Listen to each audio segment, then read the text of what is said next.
نحمده ونصلي على رسوله الكريم اما بعد بسم الله الرحمن الرحیم. نن ولا مسله دا دی که یو سړي نفل المنځ شروع کړ او بیا نیمه کې قصدن و یا څه عذر د وجې نه مات کړو نو بیا د دې دپاره څه طریقه کول پکار دی. نو اول کې خو نفل څه وي هغه سړي دپاره نه څه کې ګناه وي او نور کې عذاب وي، خو څه کله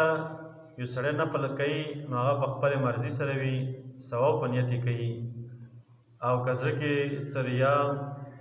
او د نامې دپاره وي نو بیا خو شرک جوړېږي. لکه نبي کریم صلی الله علیه وسلم فرمایي وي دغه شرک په دوه قسمه باندې دی، یو شرک اصغر او یو شرک اکبر. نو دغه کوم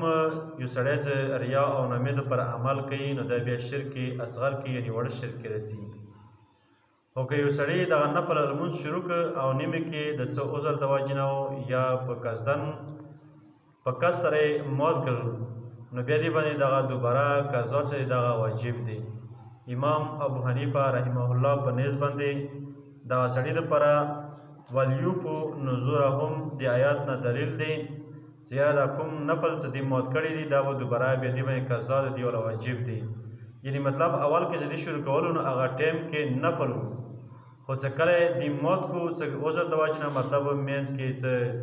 زخمی شو یا زخم و هغه نه وینې راووتلې یا هغه میتیازې وغیره ټینګې شولې هغه د وجې نه یې مات کړو، یا یې قصدن منځ کې بس همداسې منډه کړه نفل یې مات کړو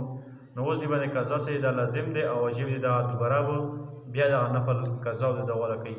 لکه څرنګه فرض منځونه له قضا وي دوباره نو همدارنګې د نفل لمونځ بیا دوباره قضا راوړي.